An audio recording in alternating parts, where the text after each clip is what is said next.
Your son is going to fail, and that's exactly what you want. Because the difference between raising a boss and raising a boy isn't protecting him from failure, it's teaching him to profit from it. Yes, those words hurt, but seeing your son fail hurts more. If you've learned to build thick skin and take unfiltered advice, your son will learn too. This will prepare him for the world, because it is a jungle outside. Many are fighting to win, including you, I hope. And if your son is not ready to fight, he will just be the punching bag of everyone else. I'm sure you've been there, and it didn't feel good. Did it? So let's put on the punching gloves and let's start training. Most fathers are accidentally programming their sons to be employees, not entrepreneurs. Permission seekers, not decision makers. And I'm about to show you the exact mindset shift that separates the men who build empires from those who beg for raises. I know two guys who grew up on the same street, same schools, same opportunities. One now owns a construction company with 50 employees. The other? He's been looking for his passion for 15 years while living with 3 roommates. The difference wasn't talent, it wasn't luck. It was how their fathers approached one simple question. What do you do when your son makes a mistake? You want to raise a man, not just a rule follower. A boss, not a boy in a man's body asking for permission. Most people raise sons to obey, to sit still, speak only when spoken to, stay in line. But the real world doesn't reward obedience. It rewards ownership. Here's what's going to piss off half the parents watching. Your son doesn't need more comfort. He needs more competence. Every time you solve his problems, you're teaching him that someone else is responsible for his success. So what does raising for ownership actually look like?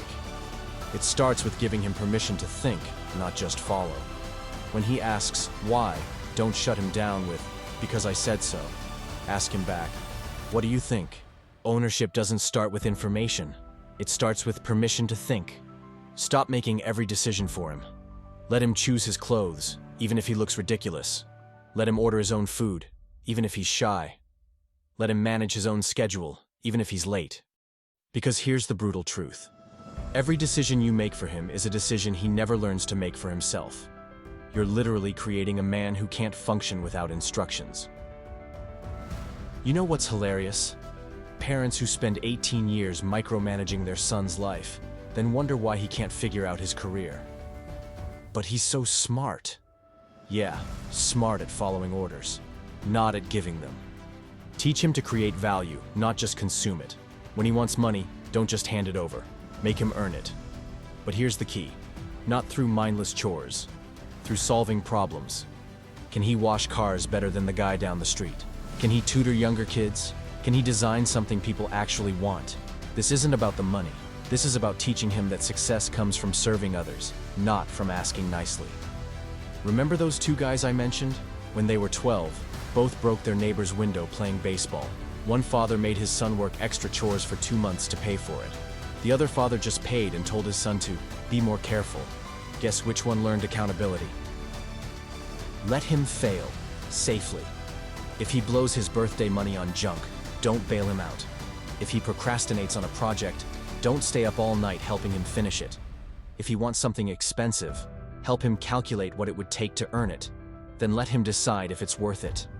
Most fathers are so terrified of their son struggling that they rob him of the very experiences that build character. You're not being kind, you're being cruel. Because the world won't be as forgiving as you are. Teach him to negotiate, with you. If he wants to extend his curfew, make him present a case. If he wants to borrow the car, make him explain why he's earned it.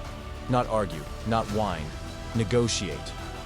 This teaches him that he has power in his relationships, but that power comes from logic, preparation, and respect. Not from manipulation or tantrums. Show him how money actually works. Not just save your money, but real conversations. How much does the house cost? What's the electric bill? How does credit work? What's the difference between an asset and a liability? Most guys learn about money from broke teachers and TikTok influencers. You want your son learning from you. And if you're thinking, this sounds harsh, you're right, it is. But you know what's harsher? Raising a 30-year-old who still needs mommy to make his doctor's appointments. Teach him to think beyond next week. Help him set goals that matter and reverse engineer the steps. If he wants to travel, help him calculate the cost and the earning required. If he wants to start a business, help him research what it actually takes. This isn't about controlling his future, it's about teaching him to plan for it. Here's the shift that changes everything. Stop being his manager, start being his mentor. Managers tell people what to do. Mentors ask the right questions and let them figure it out. Push him to teach others. Whether it's helping younger kids with homework, starting a YouTube channel, or just explaining something he's passionate about. If he can teach it, he owns it. This builds confidence, communication skills, and leadership ability. All things that can't be taught in a classroom. And here's where I'm going to lose the helicopter parents. Your son needs to experience rejection. He needs to face no. He needs to learn that the world doesn't owe him anything.